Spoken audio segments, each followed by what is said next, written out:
ये क्या बात हुई सुनील? कभी तो मुझसे भी कुछ पूछ लिया करो। आज शाम मुझे बहुत काम है।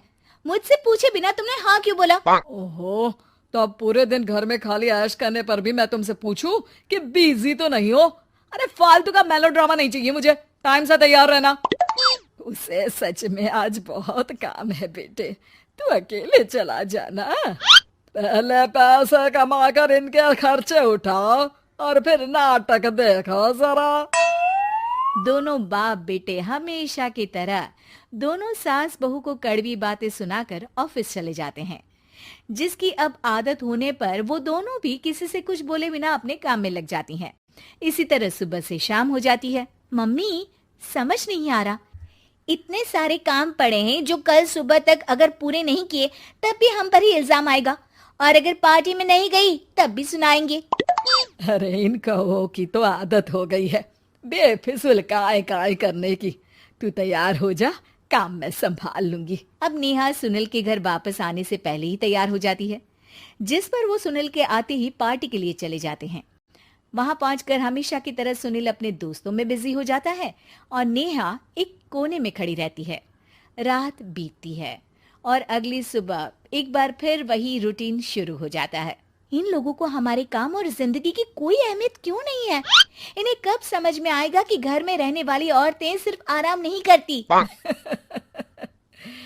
बेटा मेरी तो उम्र बीत गई यही सोचते हुए, पर आज तक ना वो बदले और ना जवाब मिला।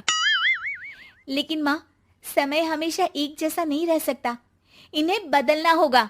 सुबह से शाम होती है और फिर रात। इसी तरह दिन बीतने लगते हैं। एक शाम सुनील और उसके पापा ऑफिस से जल्दी घर वापस आते हैं। तब हमें पार्टी में जाना है, सूट प्रेस करके दे दो और जल्दी तैयार हो जाओ। अरे तुम भी और घंटों मत लगाना, समझे? इसके आगे नेहा या सास को बोलने का कोई भी मौका ना देते हुए दोनों वहां से चले जाते हैं। कुछ देर बाद चारों पार्टी में पहुंच जाते हैं। यहाँ सब समझदार और पढ़े लिखे लोग हैं, कोई बेवकूफी करके मेरी नाक मत कटवाना। और तुम तो खासकर अपनी जुबान काबू में रखना, बहुत चलने लगी है आजकल। आप लोगों की शायद हमेशा हर जगह हमें इंसल्ट करने की आदत बन गई है। अच्छा, जब शॉपिंग पर मेरे ही पैसे उड़ाती हो तब ये बगावत याद नहीं आती होगी। काम न काज की दुश्मन अनाज की। ऐसा बोलकर सुनील अपने दोस्तों के साथ चला जाता है और ससुर भी ऑफिस के लोगों के साथ गपशप में लग जाते हैं। लेकिन सुनील की बात से परेशान नेहा और उसकी सास वहीं एक कोने में खड़ी रहती हैं। शांत हो जा, कर ही क्या सकते हैं। चल कोल्ड ड्रिंक पीते हैं, गुस्सा उतर जाएगा। जैसे ही नेहा और सास कोल्ड ड्रिंक लेने पहुंचती हैं, तो उन्हीं के बराबर में अल्कोहल का काउंटर देखकर नेहा का चेहरा चमक उठता है। वो मुस्कुराकर सास के कान में कुछ कहती है और दोनों पीना शुरू करती हैं। कुछ देर बाद दोनों चिल्लाते हुए अपने अपने पतियों को ढूंढने लगती है। कहाँ है सुनील? देख, तेरी असलियत आ रही है। कहाँ है सुनील के पापा?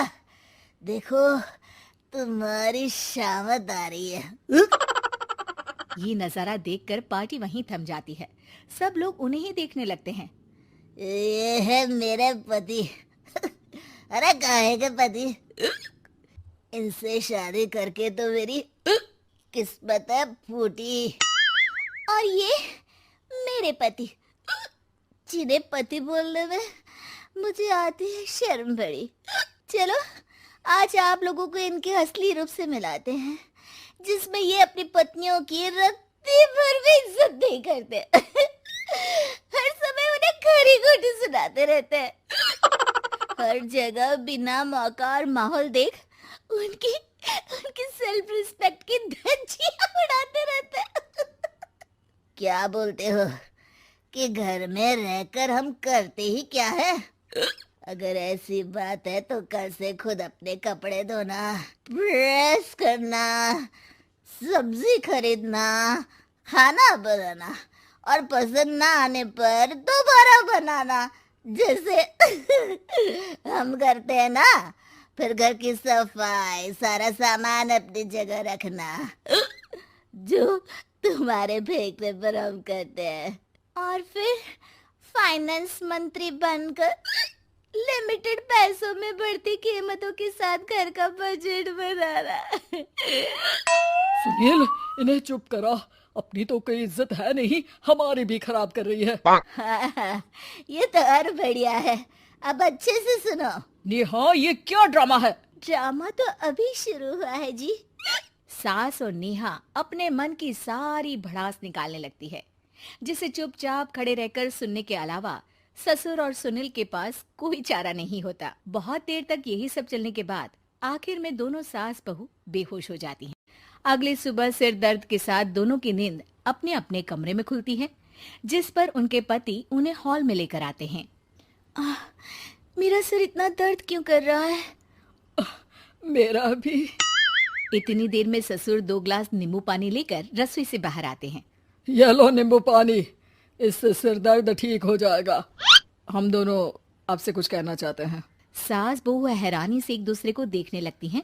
तभी दोनों बाप बेटे उनसे माफी मांगते हुए कहते हैं, हमें कभी एहसास नहीं हुआ कि अपने ईगो में हम दोनों आप लोगों के साथ कितना बुरा कर रहे हैं। आज से हम भी घर के काम में हाथ बटाएंगे। और नेहा, मैंने तुम्हें जॉब करने से रोका, उसके लिए भी सॉरी।